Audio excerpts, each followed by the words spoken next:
back, folks, to the MailRight Show. This is episode 194. It's going to be a conversation between me and my great co-host, Robert Newman. We're going to be talking about processes and why they're really important if you're going to build up a real estate business. Robert's abroad. He's our foreign correspondent for the next couple of weeks. He's actually, I'm not going to embarrass him. He's in Spain. He's in Barcelona. He's roughing it, folks. I'm not jealous, obviously. I'm not jealous at all. Robert, would you like to introduce yourself to the new listeners and viewers? I'd love to. My name is Robert Newman. I'm the founder of Inbound REM, which is, it's a blog that teaches real estate agents how to market themselves online, but also it's turned into a service company that also builds websites and generates leads for you. So that's who I am. And John's right. I'm in Spain. I'm in Barcelona. I'm having a great time and taking advantage of the fact that I've built a totally distributed company is the tech word for it. It's fantastic. And I'm the founder and CEO of MailRight. And what is MailRight, folks? Basically, we're a platform that generates leads for you and keeps in contact with those leads. So when they're ready to buy or sell, they contact you. And you can try the MailRight system for $1 for 14 days. And you can also book a demo, which I normally do, which I'm more than happy to show you all through the system. And you can make your own judgment if it's worth signing up for, but I'm sure you will do. So, Robert, systems.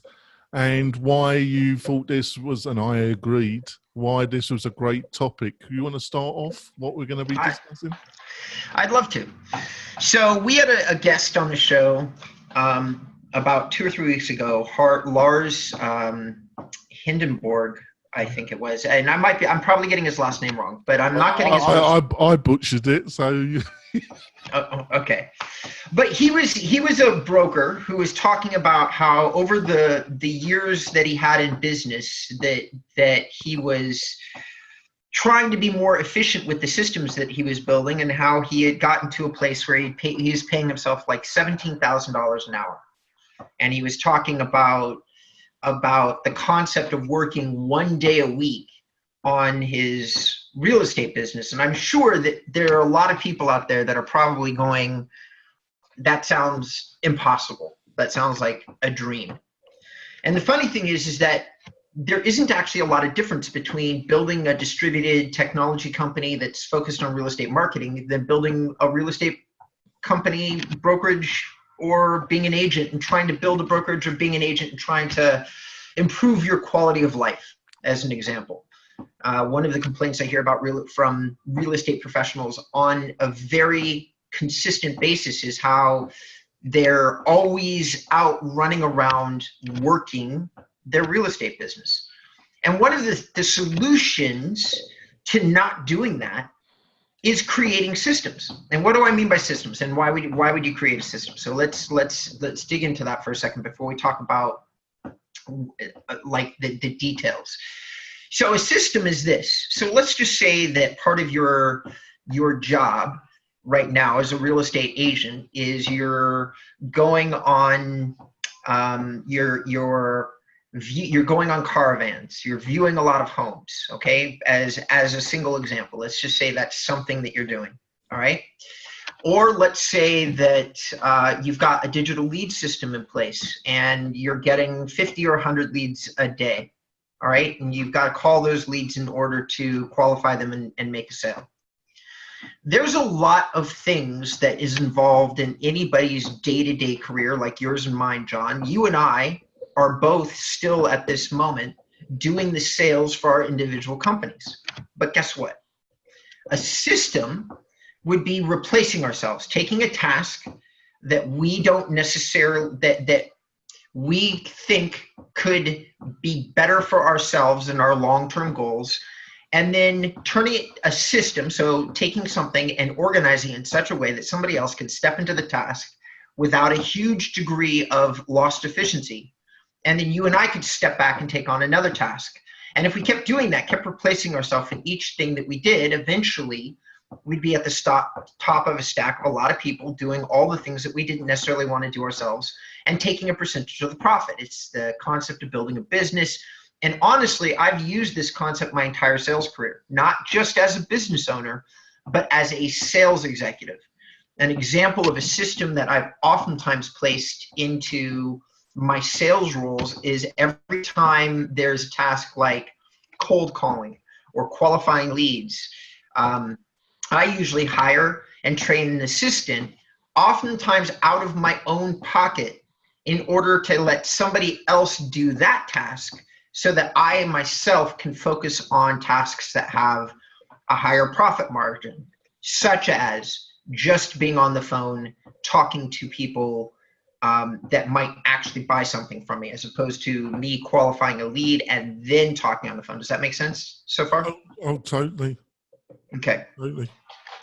So the reason that you do systems is like my number one reason for ever approaching systems and learning systems and applying systems is usually quality of life. That's it. That's my number one reason. For all those people that are listening, I just want to explain that if you're looking at the measurement of the exchange of time for money and you don't feel like you're getting great value, in other words, maybe you have a lot of money or maybe you have enough, but you don't have any time. You're not seeing your family enough. You're not getting to go on, go to Barcelona, whatever it is that you want to do. You're not doing that. That would be because you don't have systems in place to allow you to do those things. So you have to kind of decide what's the most important thing to you. And if you decide that there's any type of quality conversation that's coming up within that internal dialogue, it's time for you to talk about systems. It's time for you to listen to this podcast or listen to other podcasts and see how you can implement systems, basically taking lower value tasks off your plate and getting people that you can pay to do those tasks that would be happy to do them, but would do them for far less than what you do them. One of the things that Lars talked about, and then I'm going to move on, is he talked about the concept of understanding how much money he's personally worth per hour. Okay, he talked about it in our interview 3 separate times. And why did he do that? Because to understand what the value of a system is, you have to understand what your core inherent value is to your business. My core inherent value is nowhere near $17,000 yet. I'm at about $250, $300 an hour is where I'm at right now. That's about how much my time is worth in my business. So anything that makes less than $200 or $350 an hour is not something I should be doing. If I can pay an accountant to do $50 worth of accounting work, guess what? I should pay that person 300 and whatever amount of money, and then I should stick to the tasks, basically selling, that pay me the higher dollar value. Does that make sense, John? Of course. Yep. Okay. All right. Just making. I mean, you're the audience for the fucking purpose of this call. I'm sorry. Excuse me, everybody. My bad. We don't promise a PG show, as far as I know. So we do. Okay.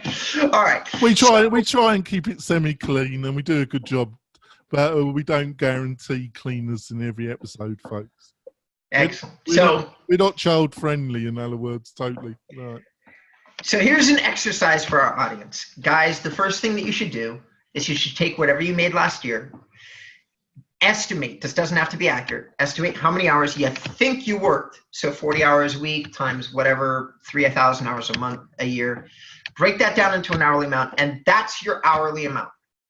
And then you take a look at your tasks. What really made you the money? Was it running from point A to B to inspect the home? Was that what made you your money? Or was it interfacing with a client and putting the paperwork in front of them, or looking at a house and saying, this is the house you really want, isn't it? Closing, however you want to describe what you feel like your top money-making activity is. In my opinion, for most real estate agents, it's probably physically going to the home with their clients and selling the homes. For agents, for brokers, it's getting more of their agents into that situation, or for a really, really proactive agent, it's allowing buyers agents that work for them to take the lower value appointments while they take the higher value appointments. Can I say something? Sure. I think certain group of people are going to be listening to this and they're thinking, I'm nowhere near this position. So why is this of interest to me? Because I'm struggling to get a certain level of leads and turning them into commission checks. This conversation that Robert and Jonathan's having doesn't affect me at the present moment. And you're wrong, folks. I'm sorry to say you're wrong. And I just want to quickly say why I feel you're wrong and see if Robert agrees. Because a lot of, if you hire a marketing system like MailRight or Real Geeks or Easy Agent Pro, or you get a system like what Robert markets, and you start, whatever the system you get, either it's Perfini, doesn't matter what system you buy into, but you start generating reasonably level of leads, which you've got to follow through. And then some of those leads actually sign you, and you're actually having homes that you're selling.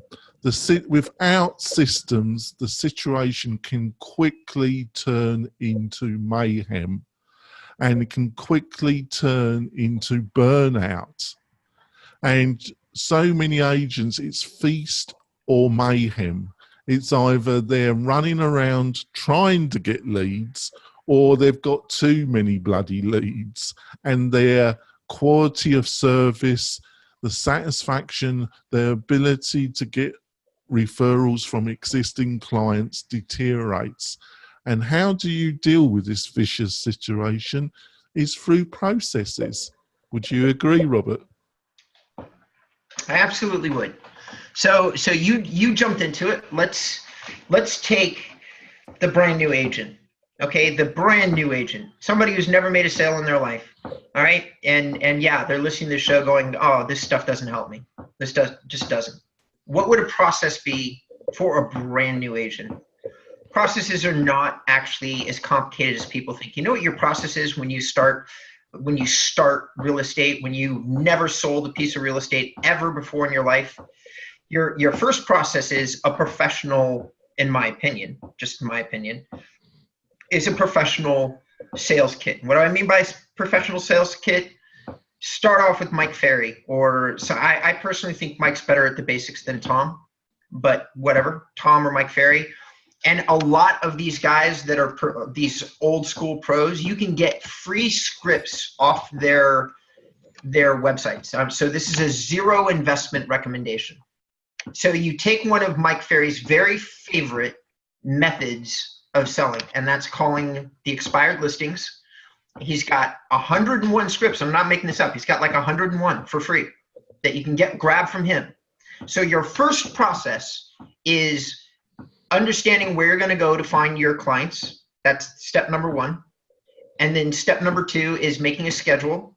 Like so I have who I'm going to, when I'm going to go to them, and then what am I going to say? So are you door knocking? Are you calling somebody? And if you are calling somebody, then you have your scripts.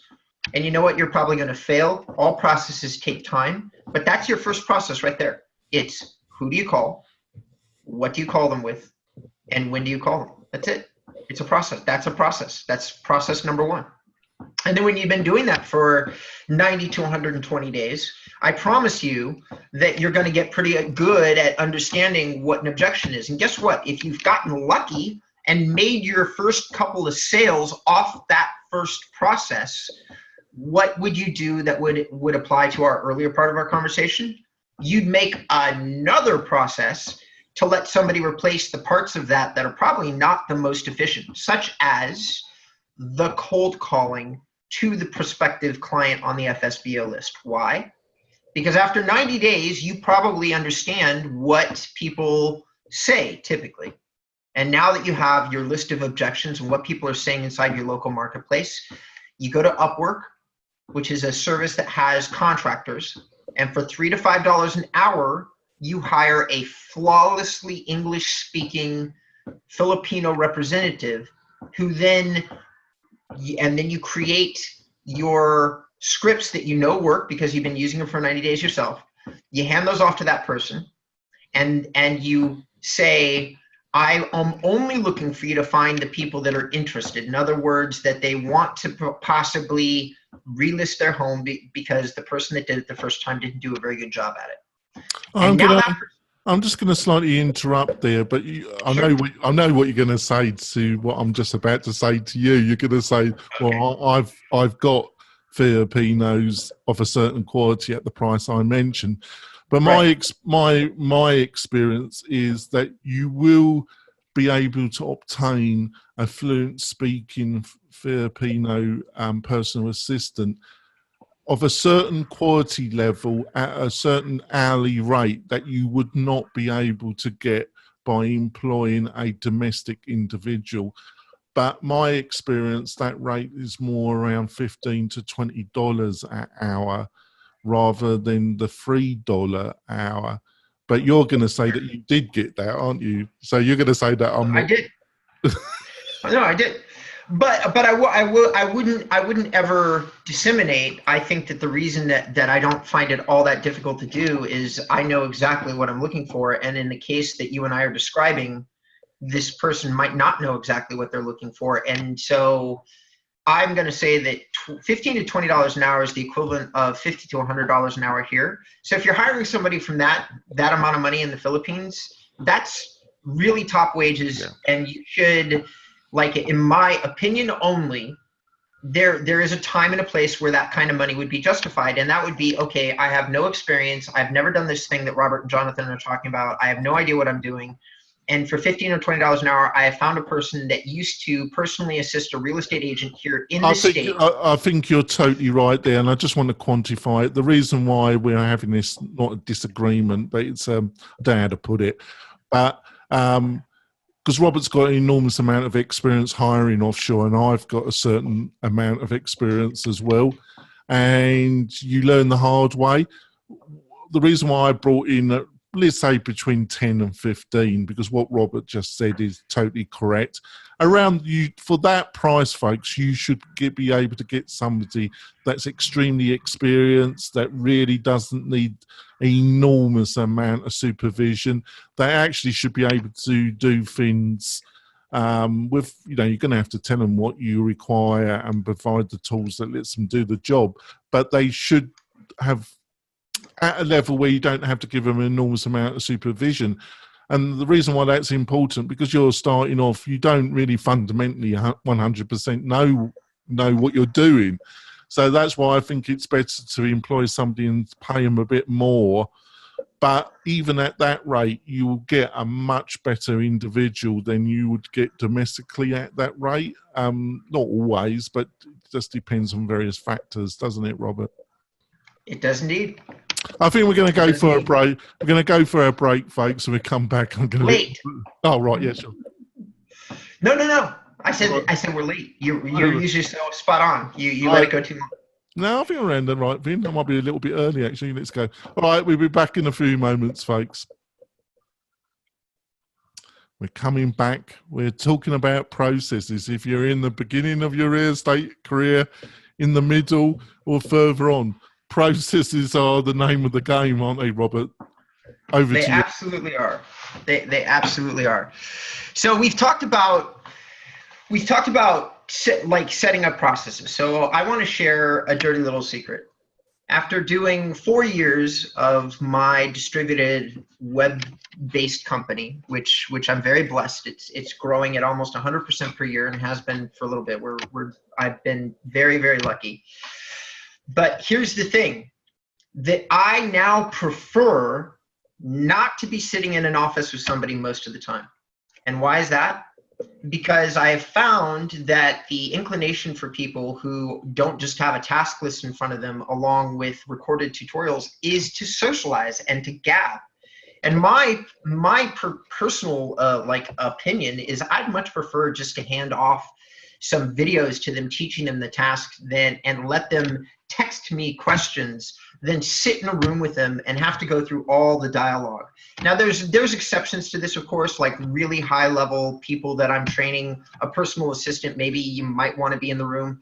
But for the most part, I think that not being present with somebody is even better than being present with them. And part of the reason that I think that, which is what I want to get into next, is because of the tools that are available to make this all happen for us. And I just want to cover some of the tools that I personally use in order to create processes. I use them every day, and every single other digital agency that I know uses them. A lot of the more successful real estate brokers that I know use them. I'm going to share my screen if that's okay with you.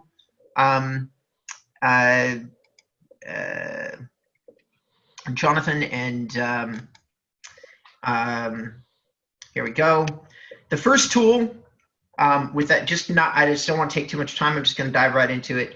Is Google Spreadsheets. All right. So Google Spreadsheets are hosted up in the cloud. They're like Excel, except they're not on your computer. Anybody can access these spreadsheets from anywhere in the world. All right. You can just stick them up in the cloud, and then somebody can come in here and log in. What we're looking at right now is the spreadsheet that me and my team use the vast majority of the time. It's my task tutorials. So what is that? It is, we name the task, okay? And then we've recorded using another tool called Screencast-O-Matic. Now there's many tools that fall into this particular category. I personally have never found anything nearly as good as the Google tools that come with your average email account. But in terms of screen recording stuff, I think there's many out there. I know, John, you prefer Zoom. I do Screencast-O-Matic. I think there's another one called Loom. Where it comes to the actual cloud-based office utility programs that Robert are talking about, but fundamentally, I would say now with Google's equivalent of Excel, Word, their tools have almost 95% of the functionality of Word. The other one that a lot of people use is Zoho, ZOHO. They have a suite of office tools that are very extensive as well. But they're the two leading. But with Google and with Google Drive as well, you've got a very powerful tool there, haven't you, Robert? You do indeed. And here's the funny thing. So what we're looking at is what's called a pre-website launch checklist. This goes through every single task that we do before we actually even put a website into production. It's just a list here. And then there's literally a video connected to each one of these items that goes through the entire list. So for some reason, I hire a new resource and it's time for them to do, let's say, reviewing sales departments, intake notes, and sales calls. There's a video on how to do that. So now they understand what they're supposed to be reviewing for.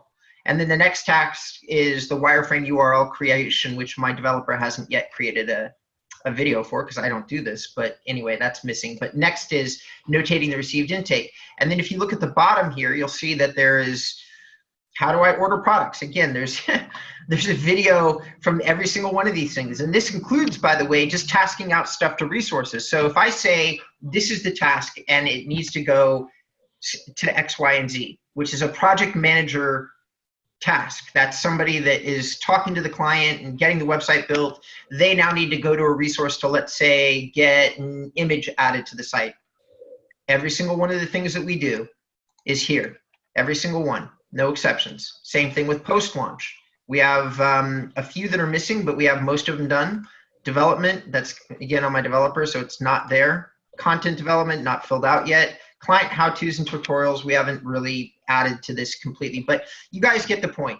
There is a complete step-by-step process for the most part in here, in my Google spreadsheet. And the funny thing is that we use spreadsheets in every single step. Some of these videos just reference you on how to build a spreadsheet to do the task, and then you go on to the next task. But basically, step by step, in most of my processes, there's a little, this is how you do A, this is how you do B, this is how you do C. And the same thing can be said of the real estate brokerage process. If you're on the phone talking to clients and your objective is to one of these days hire somebody to qualify your calls, you know what the most powerful thing you can do is? Record your call, which is easy to do with digital tools. HubSpot does it automatically. So does Lion Desk. They record your calls for you. So all you do is you save 2 or 3 calls where you got everything right, which eventually you will. You save them, you dump them into a spreadsheet, and now guess what? You've got a training system, a process in place for training your Filipino resource when you have whatever the amount of money is to get that person to do the task for you. You put it into a spreadsheet like this. You cover whatever objections or whatever things, you put a couple notes in here as to what the tutorial covers, and bang, you're off to the races. The same I'm thing can be gonna done. I'm gonna say this to you and see if you agree with this. Sure. When obviously a lot of areas, and especially if you're beginning, or let's say you're a year into being a real estate agent professional, the brokerage that you join. Now, in most areas, you're going to have to join a brokerage because to be an agent, you're going to have a brokerage, right? Sure. Now, a lot Yeah. of people join a brokerage because either a friend recommended them to Pacific Brokerage, or they go to the brokerage, they see the principal, the brokerage, or the office manager, or the individual in the brokerage that deals with new agents, right? And they get the spiel. They get the spiel that we offer you all these resources, we train you, blah, blah, blah, right? Being I'm English and being that I'm cynical, I would say that most of that will be spiel. But what should you be looking at? Funny enough, you should be looking at the quality of the internal processes, how they deal. They will be dealing with the paperwork, and the increasing amount of paperwork in the purchase of sale of a home. You should be trying to find a brokerage that has really good processes that don't make a lot of mistakes, right? That's Right. because the sales side of it, the sales spiel, they're not going to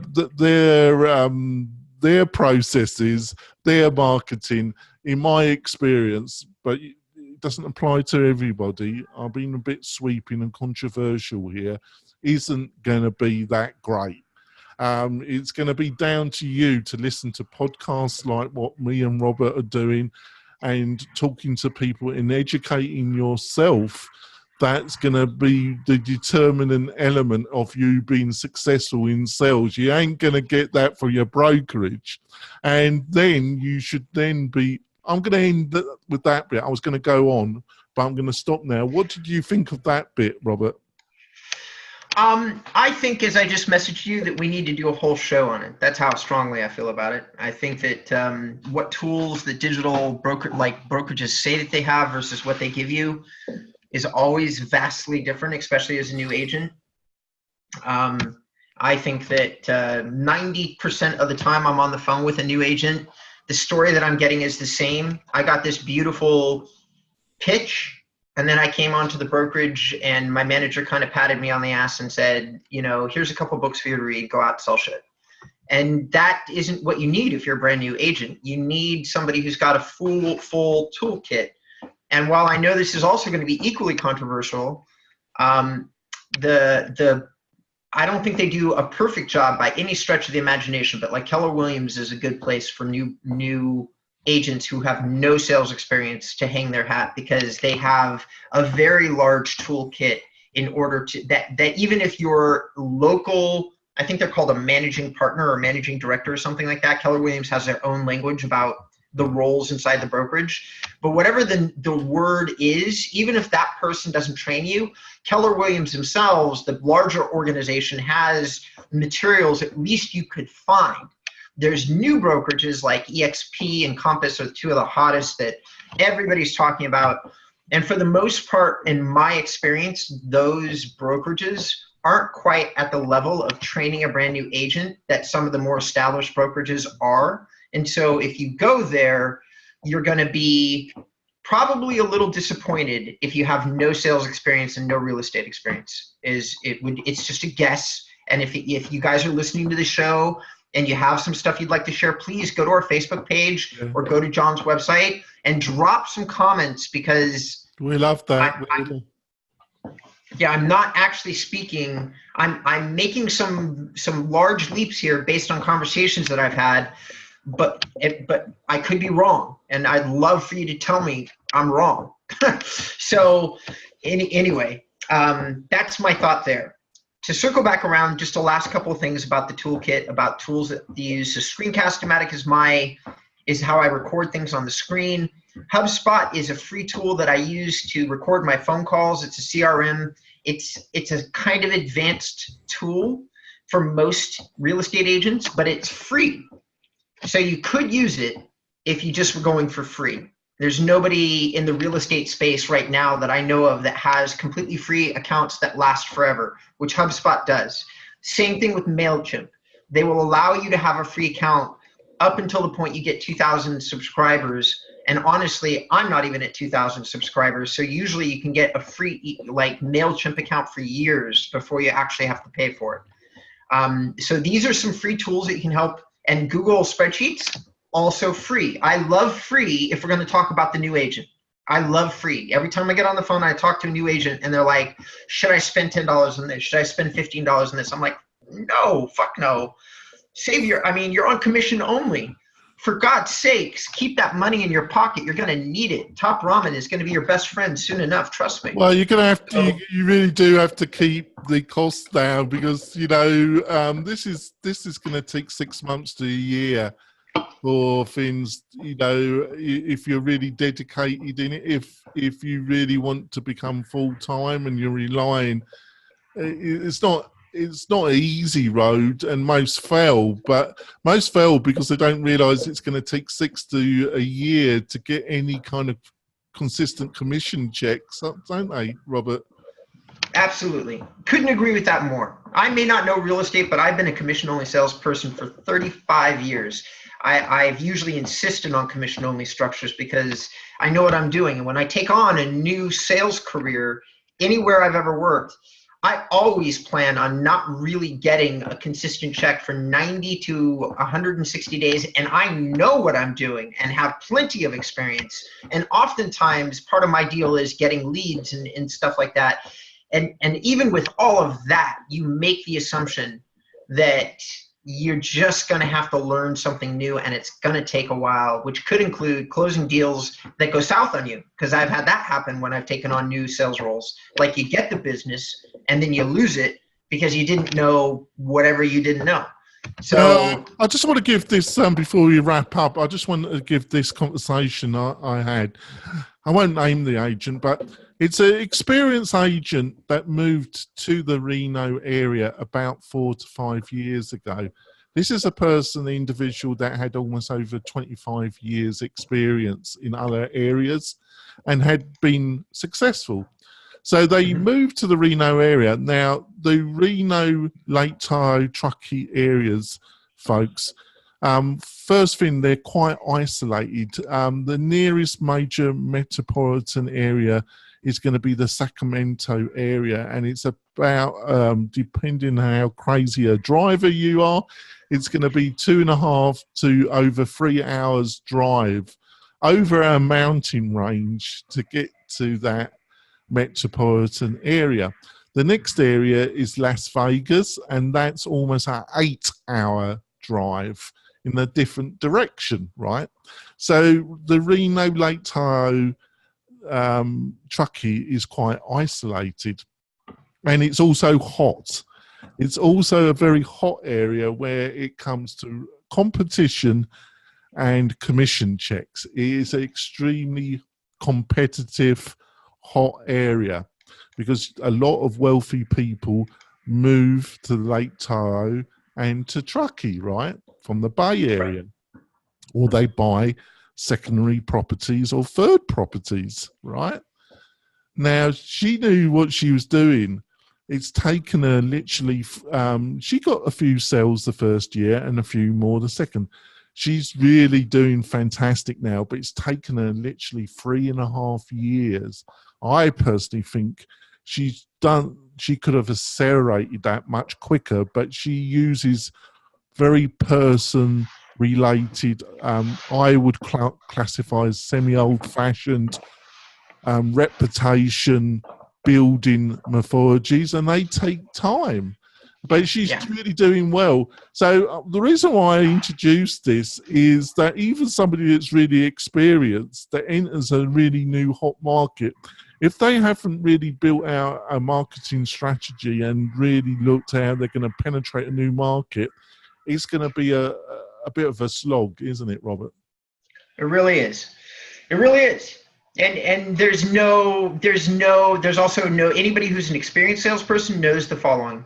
When you're building up your pipeline, you're building relationships, and even people that want to do business with you are oftentimes not prepared to do so at the time that you strike up a relationship with you, and you go into their file of somebody I'm going to do business with eventually.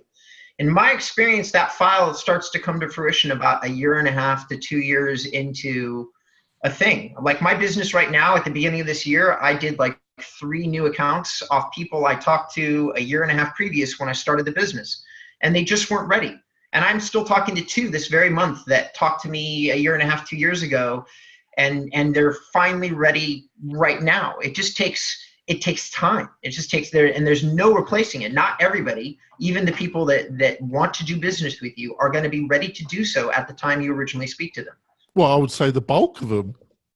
Yeah, no, true. True. I'm agreeing with your point. Yeah, the bulk of them.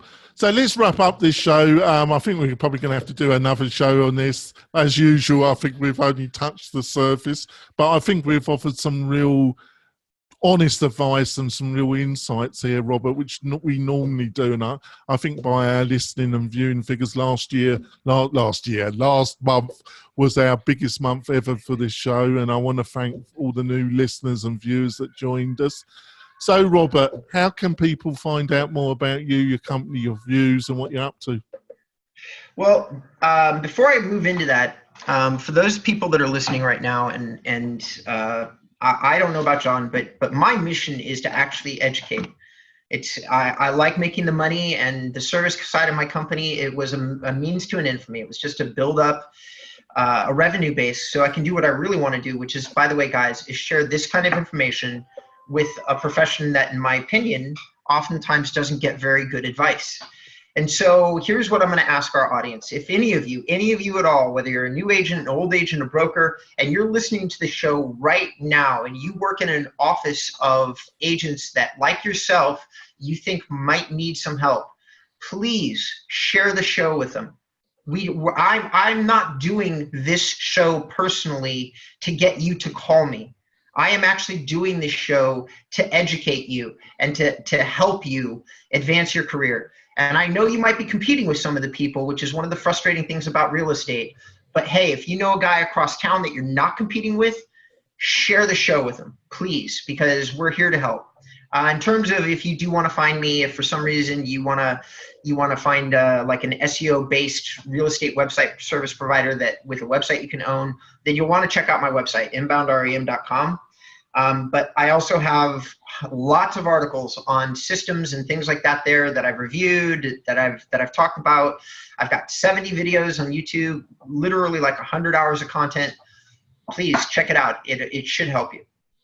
And what I also would like to do is, listeners, if you're agent and you're getting traction, but you're looking for some advice, if you're prepared to come on the show and be interviewed, like once a month, I would like to do a special where we have our agent and me and Robert look at their website, their marketing, their processes, and give some advice to that agent freely during the show, which would be help to the actual listeners and viewers of the show, because I think that would give some real insights and people would know it's for real as well. So if you're up for that, either contact me or Robert and we'll get you on the show and we're trying to help you. That would be fantastic. We're going to wrap up this show, folks. We'll be back next week with either another internal discussion between me and my foreign correspondent, Robert, or we'll have another great guest. We'll see you soon, folks. Bye. Bye.